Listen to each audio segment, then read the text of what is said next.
ang ebidensya, ang Vice Presidente, ay hindi sa Committee on Justice. Yeah. Ito ay before the impeachment court. Ibig sabihin sa Senado. Hindi naman ito I think this is something important that we all need to understand. Hindi maaari na sinasabi lang natin, dapat dito kayo sa komite, dito kayo sa komite. Kasi kailangan lang natin basahin ng konstitusyon. Sino ba ang impeachment court? Yan. Ito ba ang Committee on Justice? Hindi. Nako, Benny Abante. Nako, tinarayan ka na ni Atty. Sheila. Ito si Atty. Sheila, matara ito. Hindi to madadaan sa mga pabanat-banat ni Abante dyan sa Injustice Committee. Banatan mo, Atty. Sheila. Press con ho ng defense team nitong si Vice President Sara Duterte ang ating pag-uusapan dito sa video na to. Kasunod ho ng nangyaring mini trial kahapon dyan sa Injustice Committee sa House of Representatives. Pero bago yan, isang like at isang subscribe. Masaya na ho tayo dyan at sa mga gusto sumali sa ating community, yung join button nandyan lang ho sa baba. Rekta na ho tayo sa press con nitong si Atty. Sheila at itong si Atty. Michael Poa. Okay.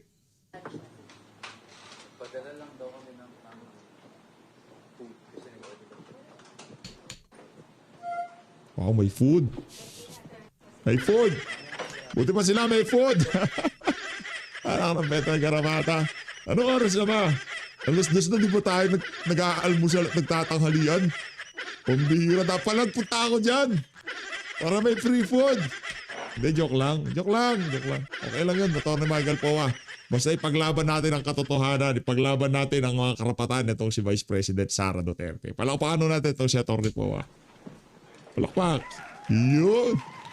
Okay, good afternoon everyone. Game. Thank you for coming. I know medyo short notice po tayo. We only issued the advisory this morning.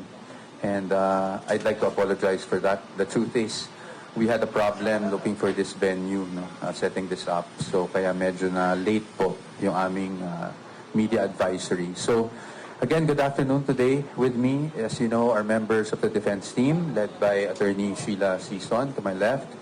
Attorney Carlo Joaquin Narvasa, and Attorney Ralph Bodota to my right. So, we're all here because as you know, gusto ko lang sabihin sa inyo na sa totoo lang, malimit talaga magpa-press. Gusto ko lang sabihin sa inyo na sa totoo lang, malimit talaga magpa-press con ang defense team. Kahit last year, nung unang round ng impeachment, kung mapapansin nyo, hindi talaga kami nagpapa-press con because as much as possible, we do not want everything to be like a trial by publicity. We do not want to litigate through the media. So it's just with developments yesterday. I believe there are so many media queries that are sent to me all night.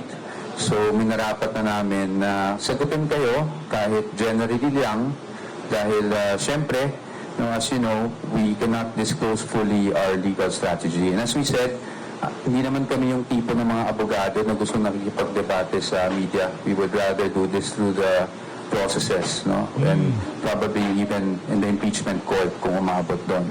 So yesterday, alam naman natin yung mga naging issues. It's the SALN, and then of course the AMLAC or AMLC report, and then all the others pa like yung SEC, BIR, and all that. So ang main focus naman kasi, and of course the testimony of former Senator Trillanes, so mirapat lang namin na sagutin yon sa inyo. Although, hihingi ulit ako ng paumanhin dahil nga hindi magiging madetalye yung sagot namin. One, dahil we only received the documents earlier today, this morning, at sa totoo lang, we haven't had the chance or the time to really peruse over all of these documents that were given to us by the House. And secondly, as you know, our position has been firm, and that's why we filed a petition before the Supreme Court questioning the proceedings.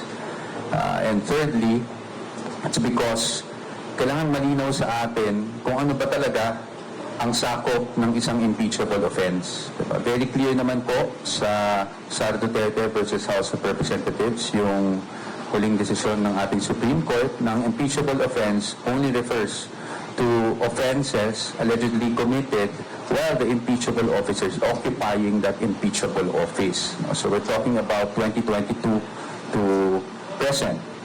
So, kailangan po malinaw sa atin yon. And of course, legally, kung pwede lang, we will confine ourselves to that. But naiintindihan ko naman, no, the questions that the public may have. And that's why we are here today, to try and answer Yan. all of your questions. So, without further ado, perhaps we can already start, no, with the questioning.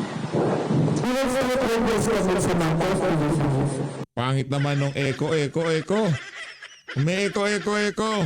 Ayusin natin yung mic. Good afternoon po, Attorney Pera and to other lawyers. I'm Camille Mato po from TV5. Sir, ano pong plano ng defense team kung paano niyo po dedepensahan?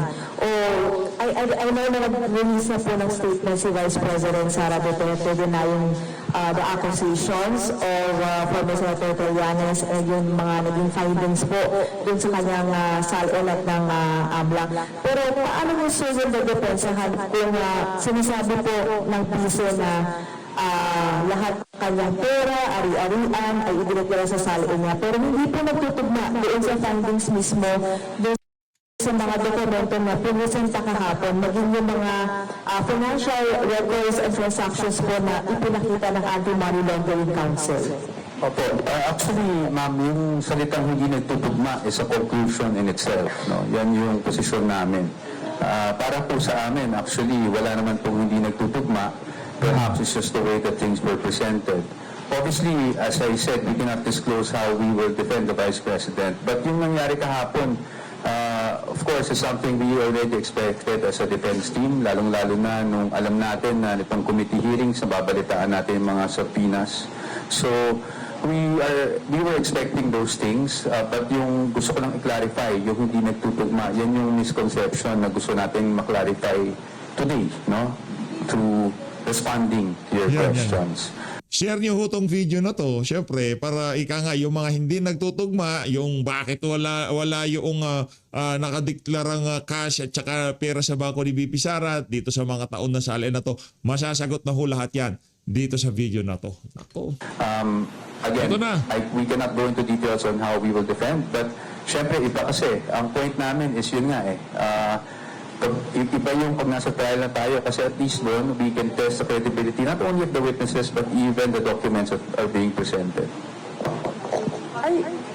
Are you saying, sir, na yung mga pinresenta, for example, yung mga allegations po na ipinakita ng mga dokumento ni former Senator Trillanes, is not credible enough kahit na nung tinanong po ito sa AMLAC ay na-confirm naman nila?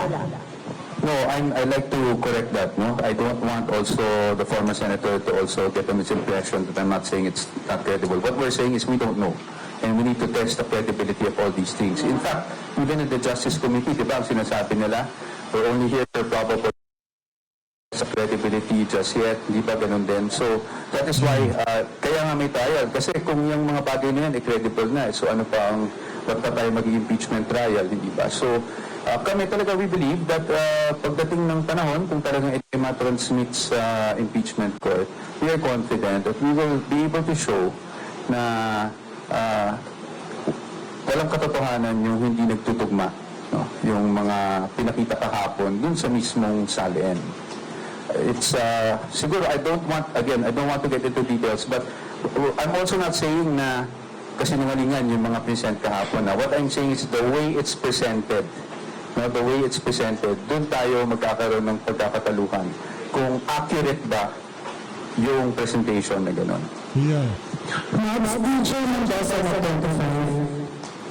Parang nanggagaling sa kuwebo no? I understand. Gusto mo muna tayo sir sa may AMLAC Intindihin na lang ho natin. report. Yung kahapon, namili randomly pick ng 18 transactions, if I'm not mistaken, then parang tila sabi ng iba ay vindicated na si Senator Trillanes with those mga sinasabi na ng unang pahayag before. Ano yung komento ng Vice President regarding dun sa mga naging pahayag nito si Senator Trillanes at dun sa lumalabas sa AMLAC report? Well, sa amin naman, we don't really want to comment on the vindicated or anything like that. Kasi ang position talaga namin, vindication will come once it's all presented in the impeachment court and we're able to cross-examine all the witnesses and to test the evidence. No? pagdating sa AMLAC, as I've said, it's a matter of presentation kasi, no? And I think marami na rin lumalabas na post. So, siguro, dadaanin ko na kahit paano without going into the details. I think nakikita naman natin sa mga posts that the way the AMLAC numbers are presented, aggregate kasi yan. Ibig sabihin, lahat ng withdrawals mo, lahat ng deposits mo, pagdating sa inflow and outflow, pinagsama-sama. So, simplihan ko lang. Meron akong 1,000 pesos. Diniposit ko. Withdraw ko. Diba? Ang lalabas sa 2,000 transactions mo, 2,000 na. 2,000 Pero na. actually, ang nasa bangko mo, 0 na. Diba? So, ganun kasimple, no? Now, and so, kaya sinasabi namin na, again, hindi ko sinasabing maling AMLAC. I want to show due respect naman to AMLAC. But the way that AMLAC data is normally presented is that it is an aggregate of all transactions. Siguro balikan natin yung 2017, di ba nagkaroon ng issue na dyan noon. At in fact, AMLAC issued an official statement saying na hindi accurate yung accounts in terms of account balances or what is actually inside the bank account of a person kasi aggregate yung ginagawang number. So lahat ng inflows dyan, lahat ng outflows dyan, ina-add up lang. Kaya may tendency talaga na maging bloated, no, yung figures. Kahapon rin may napag-usapan na i-net na lang natin, diba? Outflows, inflows minus outflows or outflows minus inflows net. So yun pa rin yun. Nakikita ko yung point nun, no? And with due respect dun sa mga nag-raise, nakikita ko yung point. But our point naman is, kung bloated na yung outflow mo, tsaka bloated na yung inflow mo, di bloated din yung net, di ba? So yun lang kami pinanggagalingan. Again, I don't want to go into the details na, but para lang maintindihan ng taong bayan na ganun kasi the way it's presented. Ina-add lahat ng deposits, ina-add lahat ng pumasok, bali sa account mo, ina-add lahat ng lumabas. But it is not determinative or conclusive as to magkano ba talaga yung nasa loob ng account. And we are talking about transactions. Galing nitong si Atty. Michael po, walang paano natin.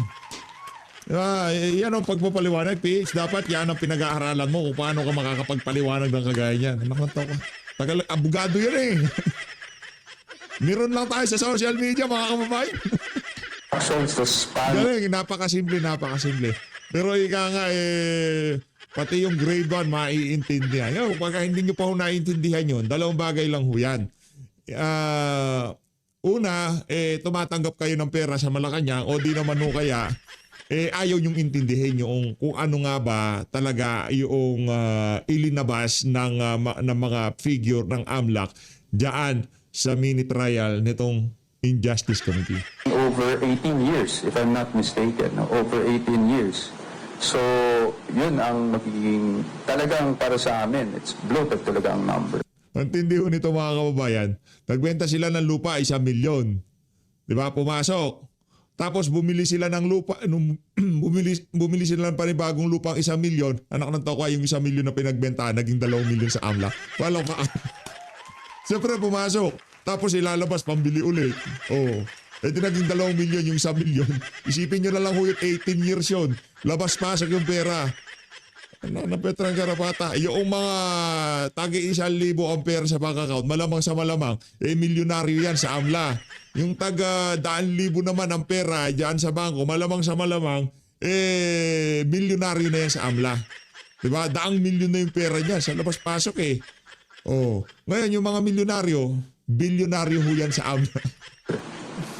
Sir, dapat magpag-usapan pa sa impeachment yung SAR ni VP Sara ng mga panahon ng Vice Mayor and Mayor siya? Of course, para sa amin, hindi. No? Because obviously, ano ba ang purpose ng impeachment? Di ba ang basis ng impeachment is meron tayong impeachable offenses. Ang impeachable offenses ay offenses, again, committed while the impeachable officer is in office as an impeachable officer. So, ibig sabihin nun, doon lang sa time na vice-presidente siya. So, yung mga may 2005 pa ba? 2006, 2007, na hindi naman siya impeachable officer, hindi na yan saklaw ng impeachment proceedings. Next is Angel Salceda of Empower. Attorney, VP Sara just released a statement po earlier denying the allegations about the billions in bank accounts, also hitting COA and AMLAC. Does the Vice President plan to say her latest statement in front of the House Committee on Justice? Will she ever attend the House Committee on Justice hearing on her impeachment?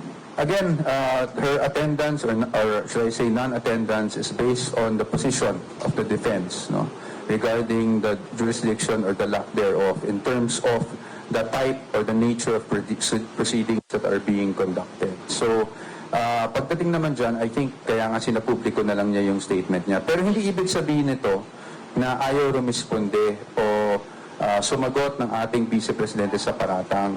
Parati namin sinasabi, alam ko medyo gasgas na siguro nga natin yung appropriate forum. Pero naniniwala naman kasi talaga kami na kung talagang aakyat ito sa Senate impeachment, makikita nyo yung sagot ng defense sa lahat ng paratang na ito.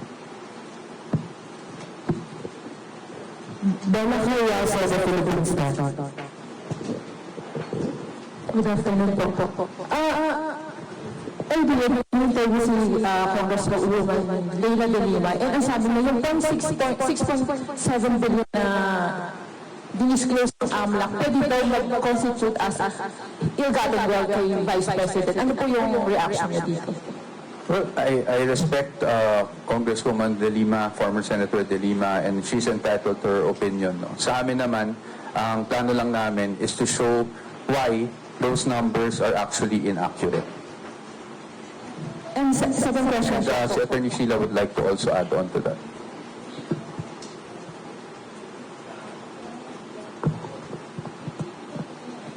Just in addition to what Mike had already said, I think what's important for us to understand at this point is that a mere presentation of supposed evidence before a committee that is not authorized to conduct trial does not really amount to proof.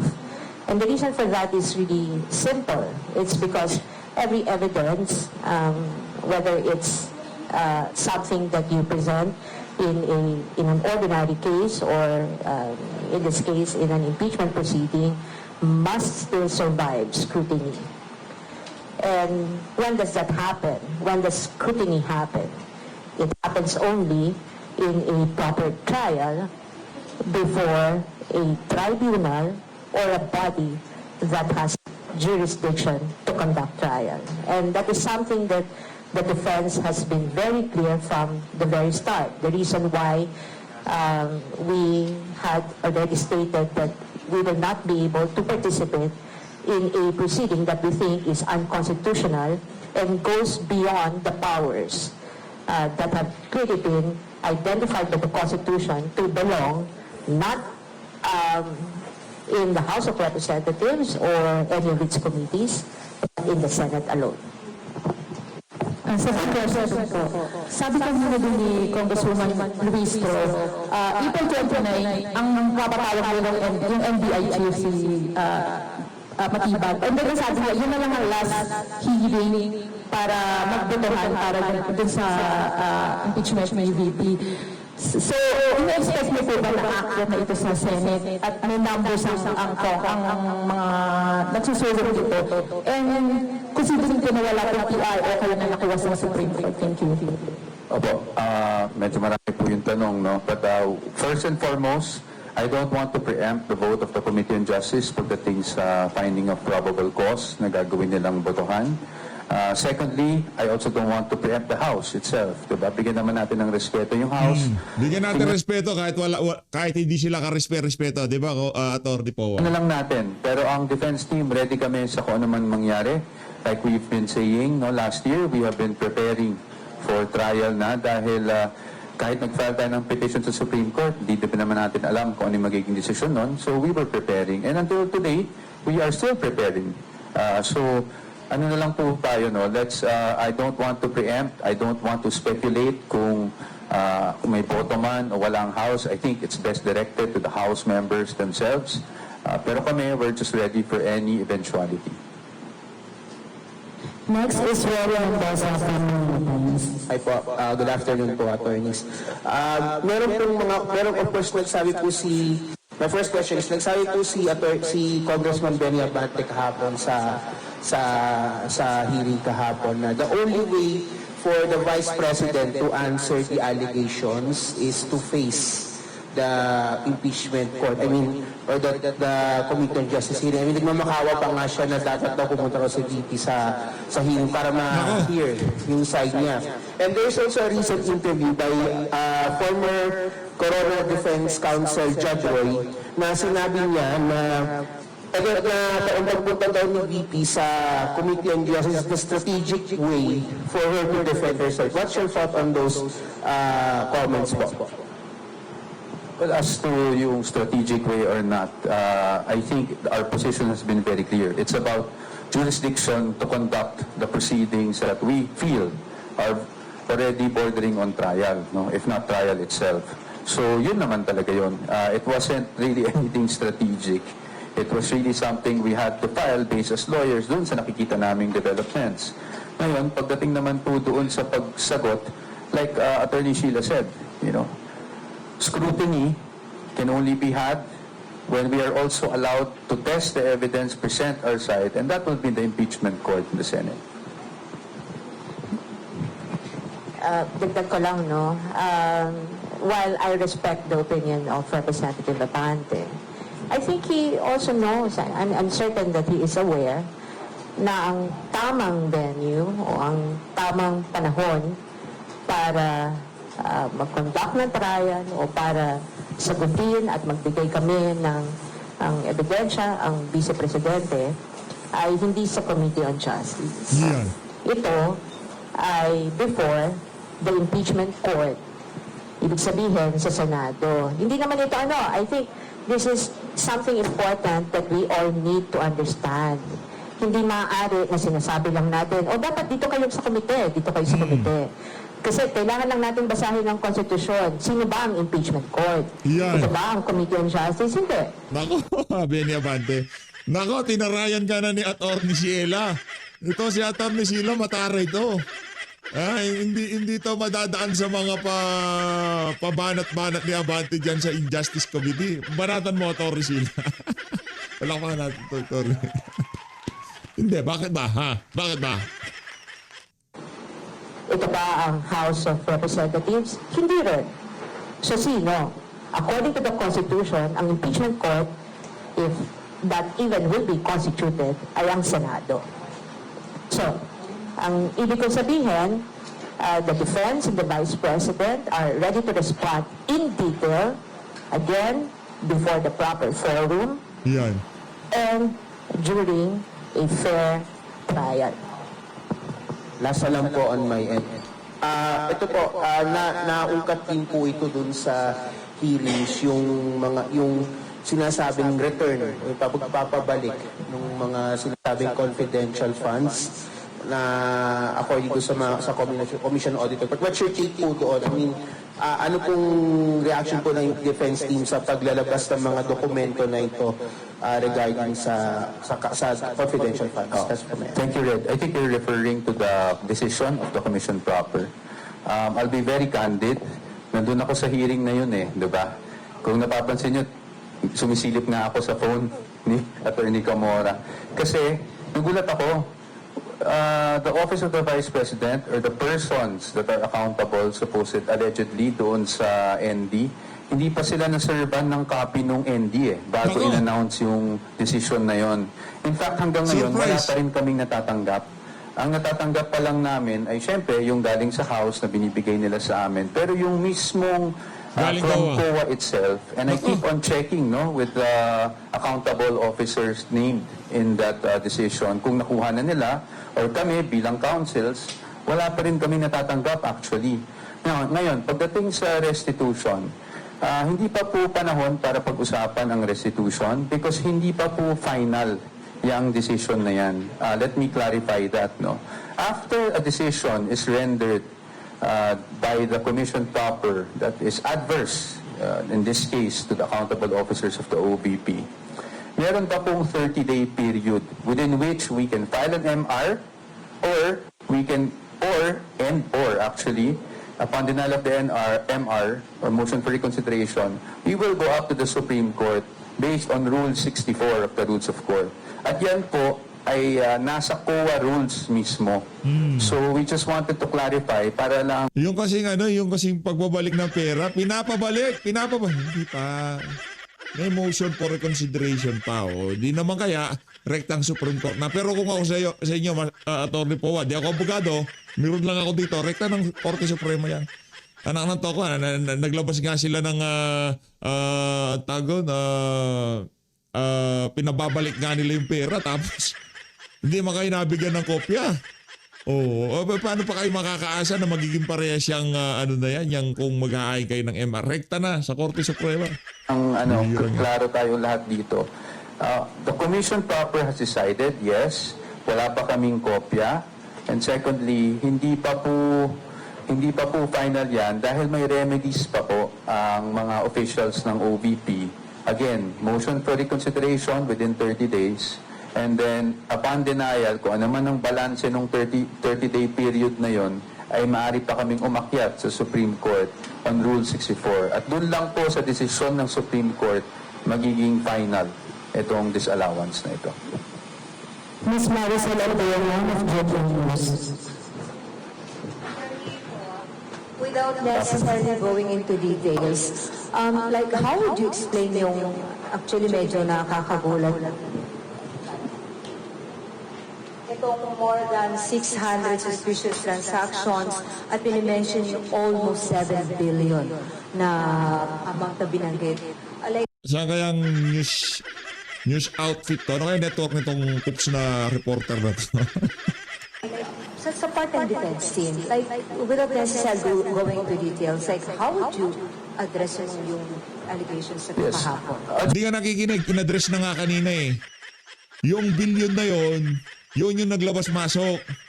May 1,000 si Atty. Powa, pinasok sa bank account. Ngayon, ilinabas niya, 2,000 na bilang doon. Hindi ka kasi nakikinig. Cellphone ka na cellphone eh. Kung di ka nakikinig, labas ka dyan. Langya ka. Just stick with the facts, no? Kasi nga ayaw nating parang nagdedebate tayo sa media, di ba? So we'll just stick with the facts. Ano po ba ang suspicious transaction report? Ang laman po niyan ay suspicious transactions. Ang ibig po sabihin, suspicious transactions does not equate to any wrongdoing or unlawful activity.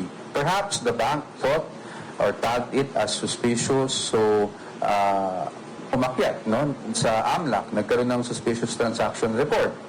Ngayon, hindi naman ibig sabihin nun, illegal na kaagad, or may money laundering na kaagad, or may krimen na kaagad. In fact, magti-trigger lang yon para sa AMLAC na tingnan at kung gusto nilang imbestigahan, at yun po ang nangyari. In fact, kanina, when the legal team and I, the defense team and I were perusing over the documents, wala kasi kaming time eh, so nagpa-browse lang kami. Napansin namin dun sa attachment ng suspicious transaction report, ang naging basis nila for that was media reports on the confidential funds, on the committee hearings, regarding in relation to the confidential funds. So, maaring yon yung nag-trigger sa bank, no? And yun lang yung naging basehan ng bank, kaya nagkaroon ng suspicious transaction report. But again, I don't want to speculate on that. Yun lang yung nabasa namin. So, wala pa kaming time para bigyan kayo ng full picture. But at least we want that established that a suspicious transaction does not necessarily mean or does not automatically equate to any wrongdoing or any unlawful activity.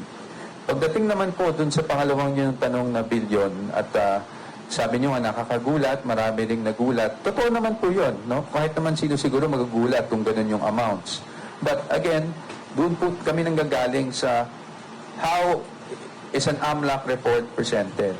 Diba? It is the aggregate of all, ang tawag nga nila ay inflows and outflows. So, lahat ng deposit, lahat ng withdrawal, ina-add nilang lahat yon. At least yun yung posisyon namin at pananaw namin o pagkakaintindi namin sa reports ng AMLAC, no? Na ina-add lang nila lahat yun over a span of 18 years. So it doesn't give us a clear picture kung magkano ba talaga yung pera na nasa bangko.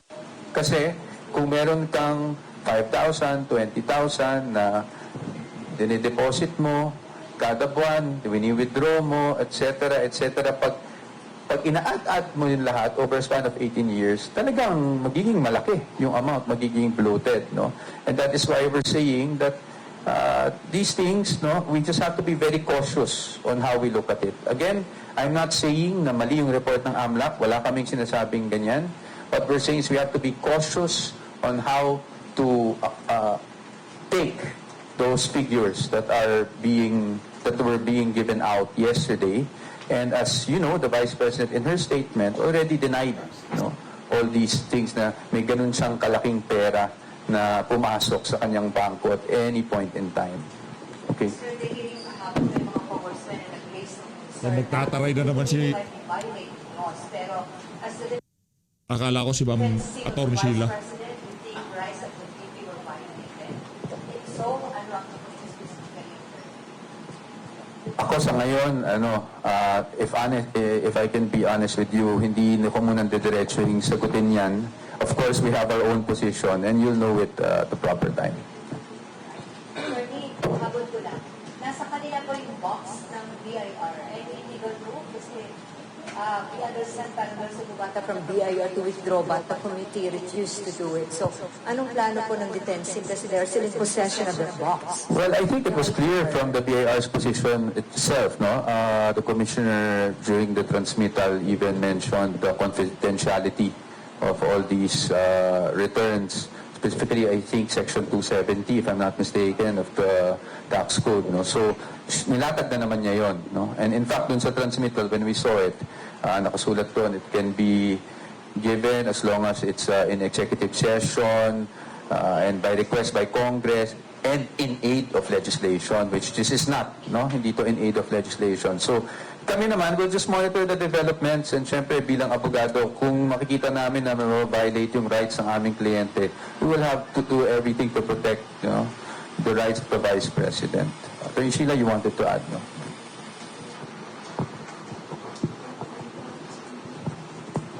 Just in addition, balikan ko yung tanong ni, what's the name of the lady? Ni Miss Marisol, with respect dun sa sinabi niya na kagulat-gulat daw, marahil, no? Kamangha-mangha na... Mataray. Hindi maganda gising na tong si Atty. Hoy, Maricel Abdurrahman ng GMA News. Oops ka kasi. Kagulat-gulat. Narrative na narrative ng mga congressman, mga bayarang mainstream media. Palakpakan natin itong si Atty. Sheila. Yan ang gusto ko. Lumalaba. Bilang ng salapi na sinabi o binanggit kahapon sa Committee on Justice. Pero I think what we also need to remember is despite the alleged amount that were presented yesterday doon sa sinasabi nila na AMLAC reports, ng SPRs, CTRs, etc.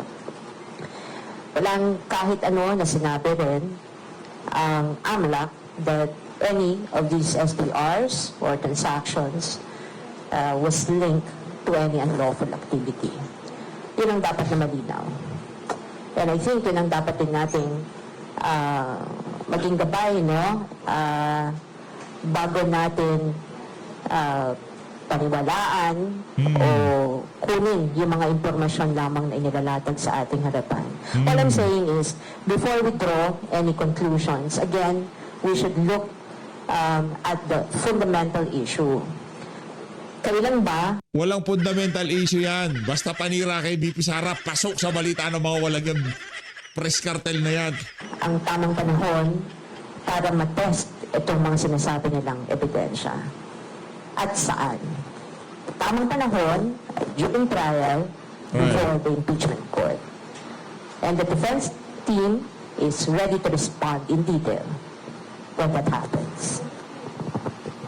Next is Ms. Victoria Lula, ABS-CBN.